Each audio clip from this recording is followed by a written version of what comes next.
Alors bonjour à tous, merci à vous d'être venus nous rencontrer et merci également à ceux qui nous suivent en live. Pour pouvoir nous suivre, on va vous demander de vous connecter sur l'application BPI France, donc Big, et de mettre vos écouteurs, donc d'aller sur le lien de l'événement et vous aurez atelier donc Agora International, donc à la contexte de la croissance internationale et vous pourrez là suivre en fait l'événement, mieux entendre en fait ce qu'on va dire parce que du coup là les micros ne fonctionnent pas du coup pour que ceux qui suivent via leurs ordi puissent aussi nous entendre.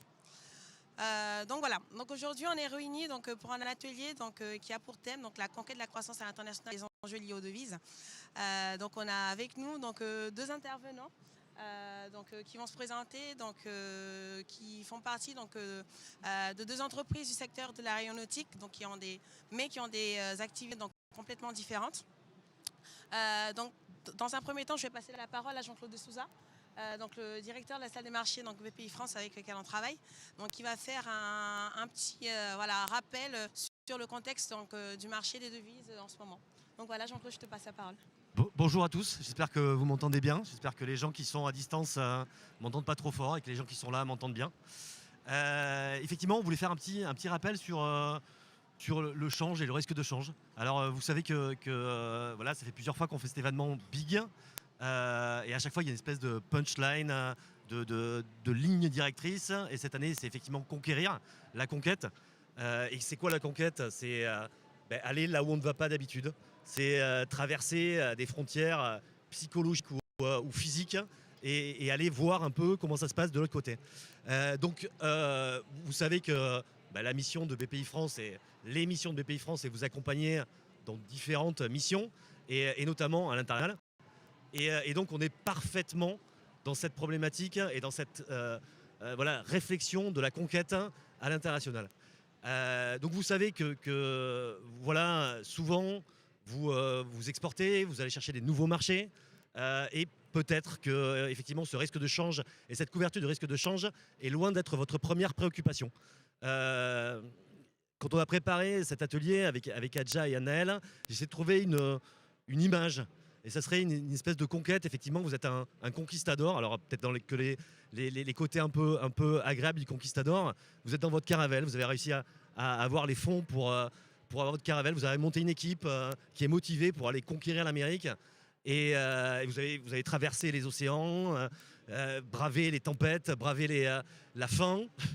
Et vous arrivez en face des États-Unis et de l'Amérique.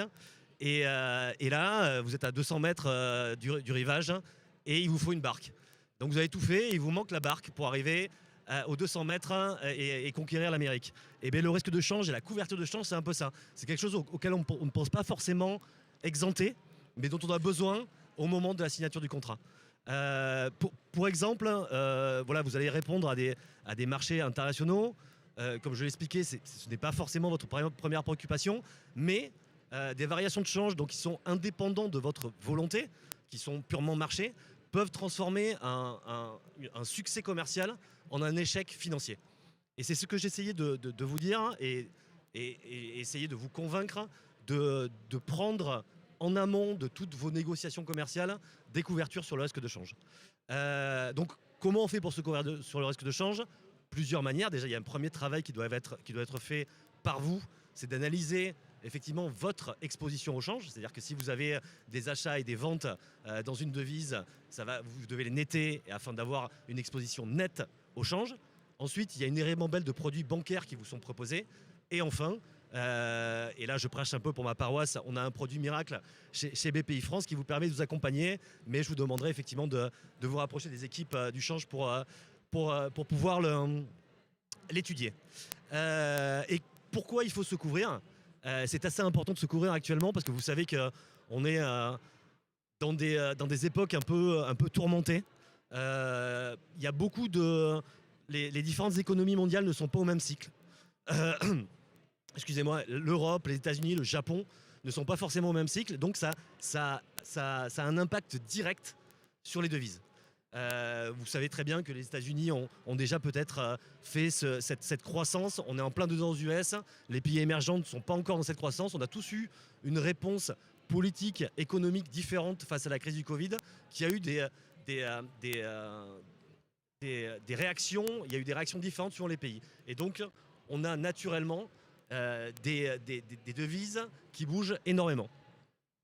Et voilà, donc on a de nombreuses qui nous attendent dans les futurs mois. Encore une fois, je ne suis pas devin. Je ne vais pas vous dire couvrez-vous contre cette devise ou cette devise ou cette devise. Par contre, ce dont je suis absolument sûr, et on peut se revoir l'an prochain, c'est que ça risque de swinguer, ça risque de bouger dans les mois à venir.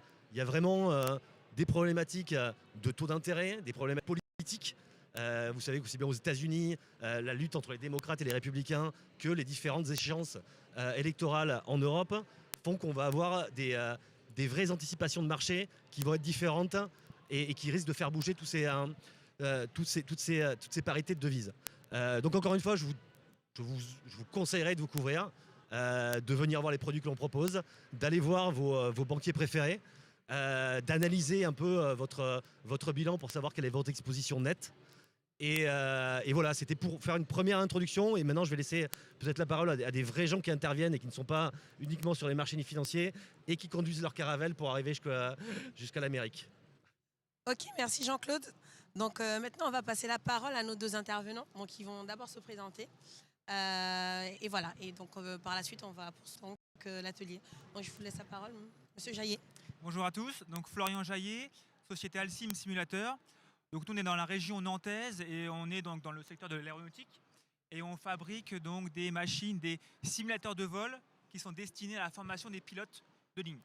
Donc nous on est sur un marché de niche et on est à peu près à 85% à l'export. Le chiffre d'affaires c'est 85% à l'export. Donc forcément, et à un moment donné, le risque de change est une question pour nous. Bonjour, donc moi je m'appelle Benjamin Saada, je suis le fondateur d'Explicit. Notre société a inventé, fabrique et livre les sièges d'avion ultra légers. Et donc ça réduit la consommation de carburant des avions. Et notre marché, qui sont les constructeurs d'avions et les compagnies aériennes, est essentiellement à l'export, en Amérique et en Asie. Okay. Donc on va poursuivre. Donc l'idée aujourd'hui c'est d'échanger, d'avoir vos différentes expériences sur votre conquête de l'international. Donc dans un premier temps, ce qu'on voudrait savoir, c'est les paramètres à prendre en compte avant de se lancer dans cette conquête. Comment vous l'avez vécu? Donc, faut être assez, assez factuel et je vais être franc. On en a parlé. Le risque de change, c'est pas forcément le premier sujet. Pour moi, le premier sujet, c'est déjà bien comprendre le besoin du client. On est sur un marché où l'anglais n'est pas forcément la langue, notre langue à nous, la langue du client. Donc finalement, il faut bien être certain de pouvoir répondre aux besoins du client et dans les délais. Après, c'est le marché, comment je vais être payé du marché. Est-ce que je vais avoir un acompte? Est-ce que je vais avoir un acompte de 10%? Est-ce que je vais avoir un acompte de 50%? Auquel cas, suivant l'acompte que je vais avoir, je vais devoir aller chercher des produits pour pouvoir financer finalement ma chaîne de production. Du préfinancement export par exemple. Et puis après, je vais avoir également comme sujet le moyen de paiement. Le moyen de paiement, c'est un sujet. Ça va être est-ce que mon client me paye en virement? Est-ce qu'il me paye en lettre de crédit? Lettre de crédit égale forcément des documents spécifiques. Donc il y a tout un tas de... Et puis après, il y a finalement le change. Ou est-ce que finalement la devise dans laquelle je vais commercer, je vais pouvoir la netter à 100%? Ou est-ce que je vais avoir une cote-part qui va me rester? Et auquel cas, il faut que je me couvre pour pouvoir réduire le risque. Je pense qu'effectivement, ça dépend vraiment du type de produit et du cycle de vente. Nous, on est sur des cycles de vente assez longs, c'est-à-dire qu'il peut s'écouler entre 3 mois à 18 mois de négociations avant de commencer à livrer nos produits, en particulier à l'export. Effectivement, l'aéronautique est un domaine sur la partie avion qui se commerce quasiment exclusivement qu'en dollars. Donc notre usine étant en France et nos employés étant aussi en France, on les paye en euros. Donc notre structure de coût est en euros et nos revenus sont en dollars. Donc nous, on utilise énormément de produits de couverture tout au long de la vie du projet. On commence avec des produits qu'on peut faire qui coûtent vraiment pas cher, qui permettent, quand on remet une offre, avant même qu'elle soit acceptée, de couvrir déjà l'éventuelle variation de taux de change jusqu'au moment où le contrat sera effectivement potentiellement signé par le client. Donc ça, c'est vachement bien. Ça a un coût qui est modéré et ça permet de pouvoir conduire les négociations sereinement. Et effectivement, là où je te rejoins, c'est que les taux de change euro-dollar, par exemple, varient énormément en ce moment. Voilà, on est à 1,15 aujourd'hui, on était à 1,18 ou 1,19 il y a quelques jours ou quelques semaines. Et en fait, dans une négociation commerciale, un changement de 20% sur la devise, ça peut annihiler complètement toute espérance de marge, voire faire passer le contrat en négatif. Donc effectivement, depuis qu'on a mis ça en place, nos vendeurs sont beaucoup plus sereins et ça permet aussi d'éviter de mettre tout un tas de clauses de réactualisation à la phase de négociation. Et ces clauses-là, après, on les met au moment du contrat et puis on négocie l'assurance qui va bien en fonction de ce qu'on fait. Mais voilà, mon ressenti sur cette problématique. Ok, merci. Et du coup, concernant les territoires conquis, donc que vous avez réussi à pénétrer, voilà, quels sont ces territoires et voilà, comment ça se passe du coup avec vos clients, la concurrence locale? Alors nous, on est vraiment sur, on n'a pas de territoire principal. Alors si, on a quand même l'Europe où on est quand même prédominant, mais après on va pas on est présent en Chine, on est présent aux États-Unis, on est présent dans le continent asiatique, en Afrique, on est présent dans le monde entier. Après, suivant finalement, parce que c'est vrai que je te rejoins un petit peu, mais pour nous, l'euro est aussi une monnaie qui est échangeable. Contrairement à toi, nous, on a une filiale aux US, donc finalement, on peut netter du dollar. Donc moi, je vais m'orienter sur du risque change avec vous, sur par exemple de la devise chinoise, où là, à part payer les commissions d'agents ou autres, difficile de pouvoir faire quelque chose de cette devise. Voilà, après voilà, nous on est dans le monde entier et puis suivant les zones où on va aller, on va se poser la question est-ce que ou pas il faut se couvrir dans la devise du projet. D'accord. Alors nous on est surtout présent sur le continent américain, Canada, États-Unis. On est très présent en Chine puisque Explicit est le fournisseur occidental de sièges d'avion pour Comac, le fabricant d'avions chinois. Et puis on est présent après de manière finalement assez importante sur d'autres territoires comme l'Inde, le Japon, etc. Donc nous on évolue effectivement essentiellement dans une devise dollar, même dans ces pays-là. Et donc on a effectivement des questions de change assez régulières. Voilà. D'accord.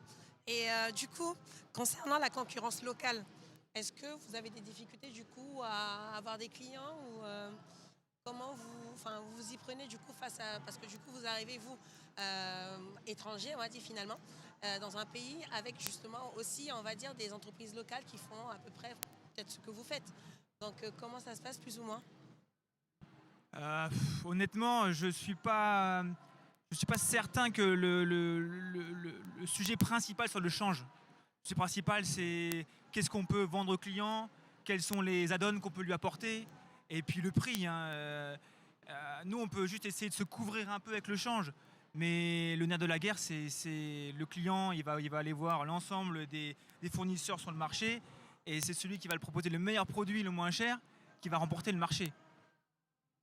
Et donc, si j'ai bien compris, on a deux problématiques un peu différentes. Hein. Vous qui êtes contraint au dollar et vous qui avez encore le choix de pouvoir imposer l'euro ou d'autres devises. Et est-ce que justement, dans certains contrats, la devise est imposée Clairement en Chine, ouais. En Chine, on n'a pas le choix. Okay. En Chine, quand vous allez candidater à un marché public, c'est impossible de dire bah non, nous on veut de l'euro. Non, okay. C'est... Vous, malgré les réserves qu'ils ont, malgré le fait que... Okay. On vous paye en CNY, puis vous débrouillez pour encaisser le CNY. Même pas de dollars, rien de tout ça? Non, même pas de dollars. Ok, ça marche. En tout cas, pour notre marché à nous. Après... Ok. Et du coup, est-ce que vous avez en perspective d'autres territoires vers lesquels vous voulez y aller? Oui. Nous, on est sur un marché en ce moment en Thaïlande, qui n'a pas encore abouti, mais pour lequel on a commencé à travailler avec la BPI pour se couvrir sur le BAT. On est également sur l'Inde. Ça, c'est pour les marchés voilà, où il y a une devise qui est pas de l'euro ou du dollar. D'accord. C'est parfait, c'est des pays sur lesquels on peut vous accompagner, c'est fantastique.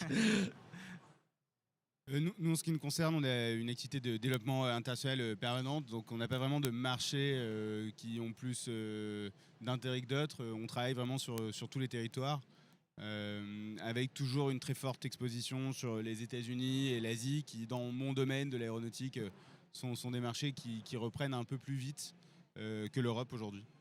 D'accord. Donc je comprends que finalement, une fois que vous êtes, on va dire, installé, donc il est possible justement, dans certains cas, de pouvoir proposer de l'euro, ou des fois, donc la devise locale donc de l'acheteur vous est imposée. Et du coup, comment vous arrivez du coup à vous, on va dire, vous couvrir plus ou moins? Est-ce que, par rapport à vos partenaires bancaires, ils arrivent à vous suivre? Comment ça se passe? Oui. Bah, l'essentiel, c'est d'avoir déjà des partenaires qui vous suivent et qui vous proposent. Déjà, il faut forcément des comptes en devise. Hein. Ça paraît le b.a.-ba, mais voilà, c'est quand même, faut commencer par là. Des comptes en devise, et puis après, voilà, faut échanger avec elles. Nous, on a un pool bancaire. Donc, finalement, voilà, c'est une discussion à plusieurs banques. Et puis, oui, pour l'instant, on n'a pas eu de problème hein, avec la garantie de BPI. Les banques suivent.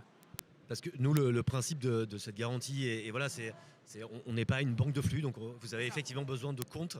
Et voilà, je tiens à dire qu'il ne faut jamais sous-estimer cette partie-là, qui est effectivement, on a des niveaux de change qui fluctuent, qui peuvent vous faire gagner, vous faire perdre. Par contre, il faut toujours regarder bien si cette devise est délivrable, si vous pouvez avoir un compte, si vous la rapatrier, ou si elle doit rester là-bas et effectivement payer des choses que vous n'aurez pas forcément énormément besoin. Mais voilà, c'est juste pour dire que nous, le travail de BPI France, ce n'est pas de venir manger sur les plates-banques des banques. Les banquiers font ça très bien, vous êtes souvent très bien accompagnés. C'est vraiment d'aller sur des produits qui n'existent pas, sur des produits où il n'y a pas d'offre bancaire. Voilà. Et c'est effectivement le cas. Aujourd'hui, les produits de garantie de change proposés par la BPI pour les types de contrats et les volumes des différents besoins que peuvent avoir les entreprises françaises, effectivement, sont principalement disponibles chez vous, voire disponibles qu'à la BPI. Donc ça vaut vraiment le coup de faire la demande. Il y a un portail en plus internet qui est très facile d'accès, qui permet pour les décideurs de très rapidement avoir une vue, une estimation des coûts, des possibilités assurantielles. Ça c'est pareil, c'est une interface absolument unique qui fait gagner énormément de temps. Et donc ça vaut vraiment le coup si vous êtes amené à faire de l'international et surtout à amorcer des ventes à l'international, donc vous n'avez pas de flux récurrent, donc vous n'avez pas la possibilité de netter vos dépenses dans différentes devises. Absolument faire ça avant d'y aller, parce que vous pouvez vous retrouver avec de l'argent qui ne vaut plus rien entre le moment où vous signez votre contrat et le moment où vous livrez vos produits. Donc voilà, moi j'encourage les gens à faire l'essai au moins d'aller sur le site internet. Et toi, au niveau des partenaires bancaires, pas de souci non plus? Parce qu'effectivement, on n'est pas tout à fait encore sur la même problématique qui est des devises peut-être un peu plus étranges, un peu plus difficiles à trouver, et la devise reine du monde entier qui est le dollar.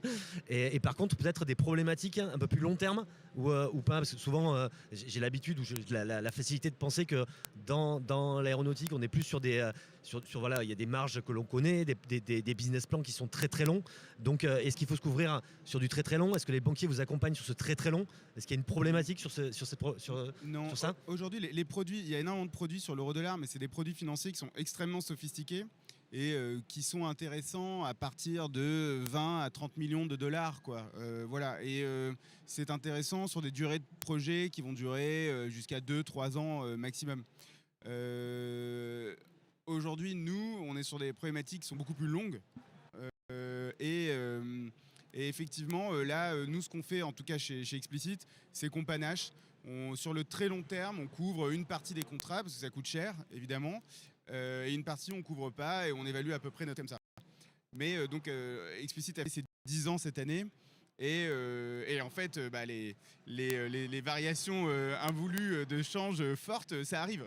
Donc je ne peux que dire aux gens qui écoutent ce podcast, ça arrive vraiment. C'est-à-dire que vous pouvez vraiment vous retrouver dans une situation impensable. D'ailleurs, les valeurs actuelles du taux de change euro-dollar étaient impensables il y a 5-6 ans. Donc les phénomènes macroéconomiques se produisent. Et donc, ça vaut vraiment le coup d'avoir une logique prudentielle. Et je pense qu'il faut l'adapter à votre, si vous voulez, la capacité de votre entreprise à prendre des risques. Est-ce que vous êtes une entreprise en ce moment avec un niveau de stabilité et de visibilité contractuelle tellement fort que vous pouvez vous permettre le taux de change comme risque ? Vous avez peut-être déjà des risques d'exécution, des risques de livraison, des risques. Et est-ce que vous pouvez aussi vous ajouter le change en risque ? Voilà, c'est vraiment ça la question. Et je pense que pour les jeunes entreprises et les jeunes startups, qui est l'univers que je connais le mieux, qui sont en train d'aller vendre là à l'étranger, ne prenez pas ce risque. Si vous pouvez vous le payer, ne le prenez pas, ça sert à rien. Vous le prendrez plus tard quand vous aurez un recurring de flux tellement important. Vous pouvez vous permettre de stocker quelques millions de dollars pendant 4-5 ans et les utiliser plus tard. Ça, il n'y a pas de problème. Mais en phase de démarrage, je pense que c'est vraiment très important d'avoir recours à ce type de produit. C'est mon conseil personnel, vraiment personnel. Ok. Et en termes de, on va dire, taux de réussite concernant vos appels d'offres, est-ce que vous pensez que finalement le fait de soumissionner une offre dans la devise, on va dire, de l'acheteur a un avantage concurrentiel ou Clairement, puisque en fait, quand vous répondez à un appel d'offres, vous avez vous avez un cahier des charges à remplir finalement. Et le fournisseur qui remplit le cahier des charges de fournir le produit dans la devise demandée, déjà vous gagnez quand même un nombre de points important. Donc oui, c'est clairement un atout de pouvoir proposer notre produit dans la devise du marché. Vous aviez parlé tout à l'heure de la concurrence locale, mais la concurrence, elle est mondiale. Ouais. C'est-à-dire que vous êtes en concurrence avec éventuellement des acteurs locaux, mais aussi des acteurs de plein d'autres pays. Et voilà, on va pas se cacher, les grosses puissances mondiales, à l'instar de l'Europe, qui sont les États-Unis, la Chine, ont des banques d'export, offrent ces produits-là. Et donc, il est absolument nécessaire d'avoir les mêmes outils en France par souci de compétitivité mondiale, quoi. Donc ça, c'est clair. Et justement, je vais rebondir sur ça pour mon intérêt presque personnel et mon intérêt de salle de marché. Est-ce que la conquête est difficile en ce moment ? Parce que je pense peut-être des secteurs qui sont un peu plus attaqués par ce qui s'est passé dernièrement. Est-ce que la compétition devient encore plus sévère, encore plus qu'elle ne l'était auparavant et avant le Covid, on va dire Dans l'aéronautique, la compétition est devenue extrêmement sévère. L'aéronautique, ça a historiquement était quand même un univers, je dirais, européen et américain, quoi, en termes de répartition de la valeur et des entreprises. Bon, clairement, les États-Unis ont une politique de défense extrêmement agressive, donc ça a permis de générer énormément de flux pour les acteurs américains. Et donc aujourd'hui, ils utilisent ces réserves pour attaquer sur les marchés traditionnels qui sont l'aviation classique. Donc il y a une compétition extrêmement rude en ce moment. Et effectivement, tous ces types d'outils aident un petit peu. Mais la compétition est forte, bien sûr. Et ça a à voir avec la demande aussi qui a un peu baissé ou qui est reportée ou Alors, la demande a virtuellement baissé. La réalité, c'est que la demande est toujours là, en fait, parce que les avions, en tout cas pour l'aéronautique, c'est des objets qui sont des consommables. Donc, en fait, vous êtes obligé d'investir régulièrement pour mettre à jour votre avion, même s'ils ne veulent pas. C'est comme ça. Donc, bien évidemment, les investissements sont décalés, mais en réalité, ils sont inévitables. Donc, le marché est en fait virtuellement à la baisse, réellement en train de reprendre. Néanmoins, la compétition sur les prix et la compétition sur les délais de livraison, les choses comme ça, est devenue extrêmement rude. Et Florian, toi au niveau Exactement pareil, oui.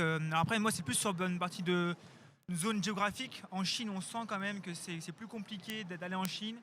Ils cherchent vraiment à centraliser sur des fournisseurs chinois. C'est compliqué, à part aller en Chine et monter l'usine, c'est compliqué de faire autrement. Et puis après, sinon non, la demande est toujours là. Hein. On n'a pas, c'est sûr que oui, on n'a pas les BP qu'on avait fait il y a 4 ans, ne sont pas là au rendez-vous.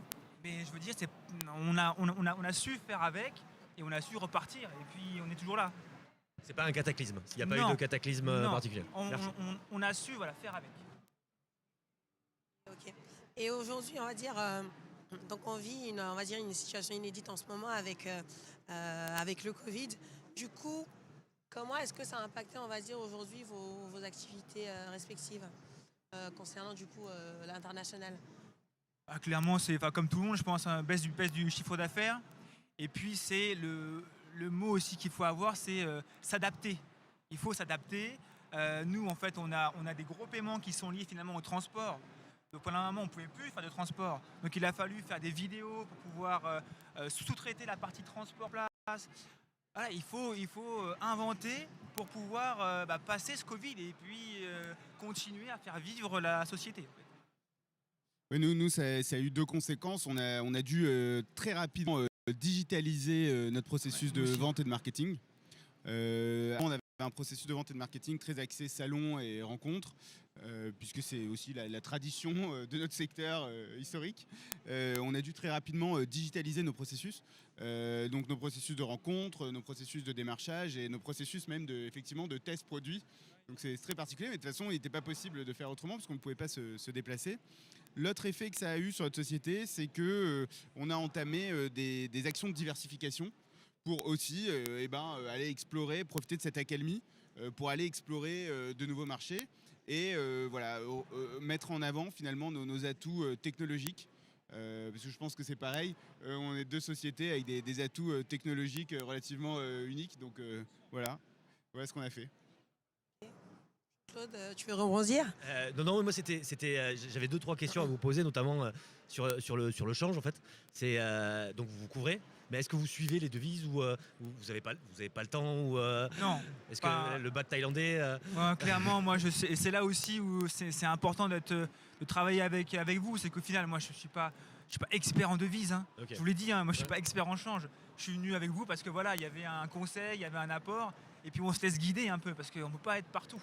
Donc non, le baht thaïlandais, je ne suis pas tous les jours. Ok. Alors nous, ouais. on n'a qu'une seule devise, donc c'est le dollar, donc on la suit, mais je veux dire, on la suit pas comme des gens où c'est le métier, quoi. Je veux dire, c'est juste. Il y a des stratégies impossible. justement sur le dollar, des prises, parce que là, je vais pas vous mentir, actuellement, on est, comme tu le disais, on est dans des niveaux qui peuvent être intéressants. Il y a vraiment des différences de point de vue de banque centrale. On voit bien qu'en Europe, on essaie de sortir d'un mouvement où on aidait énormément et les entreprises et la finance.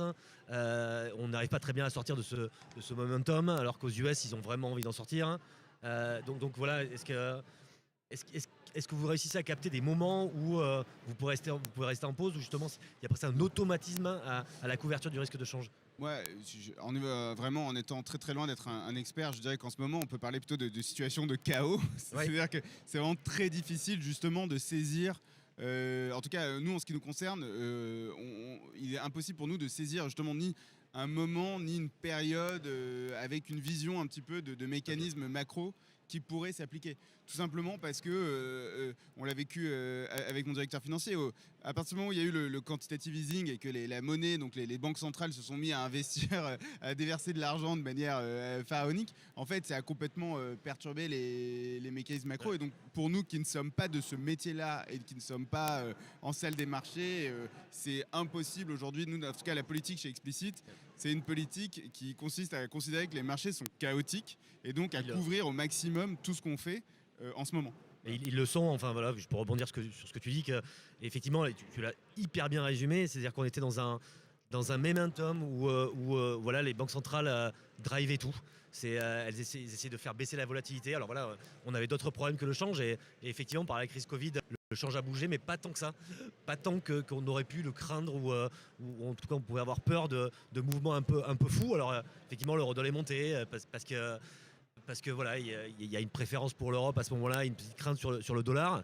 Mais là, on est typiquement dans cette situation de chaos où on se dit, mais maintenant, plutôt les banques centrales se disent, les US et Christine Lagarde en tête, se disent maintenant, il va falloir qu'on arrête ça, sinon on va créer des problématiques et vous les connaissez probablement d'inflation. Enfin, je ne sais pas si vous avez affaire à des achats d'énergie ou voilà, on est dans des vraies problématiques qui sont pires que le change actuellement. L'inflation des salaires. Oui, l'inflation des salaires. Alors, il y a des gens que ça va arranger, d'autres que ça va moins arranger, mais souvent elle donne pas forcément du pouvoir d'achat tant que ça. Mais voilà, on est dans cette phase où typiquement on essaie, enfin les banques centrales essaient de sortir de ça, donc on n'a pas de visibilité. Est-ce qu'ils vont y réussir? Est-ce qu'ils vont pas réussir? Voilà, on fait souvent une confiance aveugle aux banques centrales. Est-ce qu'on peut continuer à le faire? Voilà, aux US en 2013, on avait déjà eu quelques petits bribes de réponse. On ne peut pas tout le temps faire confiance à une banque centrale.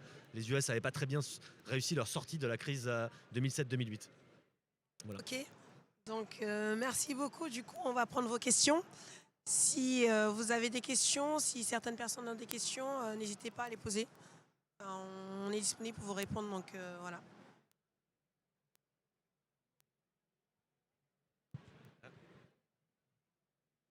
Bonjour, quelle est votre vision par rapport à les crypto-monnaies en fait?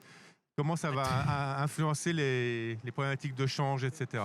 Je ne sais pas si vous voulez répondre. Moi, je peux répondre, mais parce que ça m'intéresse. J'ai une passion secrète pour les crypto-monnaies. Ma vision sur les crypto-monnaies est assez étrange. Alors, voilà. C'est quoi l'avantage de la crypto-monnaie? C'est qu'elle n'est soutenue par aucune législation, par aucun pays. C'est-à-dire qu'il n'y a pas un Américain qui peut vous dire non, tu ne travailles pas avec lui. Ça, cet avantage-là. Le deuxième avantage, ça serait simplement de dire des devises ne sont pas livrables. Voilà. Si on prend la problématique, par exemple, du baht thaïlandais ou des différentes devises, il y a 3 grosses catégories de devises. Il y a les devises majors, on peut en acheter et vendre sans aucun souci. Il y a les devises émergentes, où les banques centrales contrôlent un peu les cours, voilà, la Thaïlande fait partie de ces... contrôle un peu les cours, va vous interdire de pouvoir les rapatrier, ou vous interdire de pouvoir... Il y aura des contraintes. Et il y a les devises qu'on appelle frontières, c'est là où on ne peut rien faire. Voilà, une grosse partie des devises africaines sont des devises frontières. C'est-à-dire que les banques centrales ne sont pas assez puissantes pour pouvoir contrôler les risques de change. Donc les crypto-monnaies auraient cet avantage également. Donc on y voit plein d'avantages. Par contre, on y voit aussi quelques inconvénients. L'inconvénient de ce marché, c'est qu'il est pour l'instant pas mature du tout. Il n'y a pas assez de produits dérivés dessus. Il est constitué essentiellement par ce qu'on appelle des baleines, c'est-à-dire qu'il y a 3-4 gros intervenants, dont des gens qui envoient des satellites au ciel et des gens aussi au ciel qui effectivement, quand ils rentrent ou quand ils sortent, peuvent complètement changer cette devise. Il y a du réglementaire. Voilà, si les Chinois, comme ils l'ont fait il y a quelques semaines, disent maintenant c'est interdit chez nous, ça peut complètement collapser. Donc il y a un potentiel qui, à mon sens, est fabuleux. Il y a quelques contraintes qui sont: le marché n'est pas mature, le marché n'est pas régulé. Voilà, ça reste pour l'instant aussi beaucoup ce qu'on pourrait dire de black market, c'est-à-dire qu'il y a beaucoup de deals interdits qui se font sur ce type de devise. Voilà mon avis. Maintenant, nous on le suit, on essaie de voir s'il y a des vrais cas concrets. Et donc je vous dis, si jamais un jour vous avez un cas concret, remontez-le. Est-ce qu'on vous a proposé de faire de l'export en crypto-monnaie? Est-ce qu'on vous a demandé à savoir si on pouvait vous payer en crypto-monnaie? Donc je ne sais pas si vous avez des exemples ou pas. Non, j'ai pas d'exemple et loin de moi l'idée d'avoir une opinion là-dessus, mais je pense que ça peut arriver. Oui. En tout cas, ça pourrait arriver aujourd'hui. Et ce serait bien que les entreprises françaises soient en avance s'il s'avérait que c'était une nouvelle opportunité d'avoir un avantage compétitif. Donc, nous dans cette problématique-là, on est vraiment pris entre le marteau et l'enclume. Alors voilà, le marteau, ça serait, c'est une devise ou en tout cas une technologie qui pourrait nous aider, qui pourrait aider l'export, qui pourrait se désengager de problématiques que l'on a politiques. Et je sais que vous êtes, nous on l'est, donc j'imagine que vous êtes tous face à ces problèmes de déontologie, est-ce qu'on peut exporter, est-ce qu'on n'est pas interdit par des règles américaines. Je sais que vous êtes tous probablement confrontés à ces problématiques-là. Et parallèlement à ça, nous en tant qu'acteurs étatiques, on a en face de nous un ministère de l'économie qui nous dit attention, on ne maîtrise pas, on ne sait pas où c'est que ça va. Voilà, donc on est à peu près entre marteau et enclume. Ce n'est pas régulé, faites attention. On a aussi pas loin la BCE qui dit non, moi je veux bien, mais je veux que ce soit ma devise. Donc voilà, on est face à ces problématiques-là. Je ne sais pas si j'ai répondu à votre question ici. Oui, bonjour. Monsieur Sada a parlé de recurring de flux pour des entreprises, des startups. Pourquoi vous donnez ce conseil et de ne pas s'exporter sur un marché étranger et d'attendre d'avoir des recurring de flux vraiment pour les jeunes entreprises? Alors moi, j'ai pas entendu, mais Camille, Petit problème.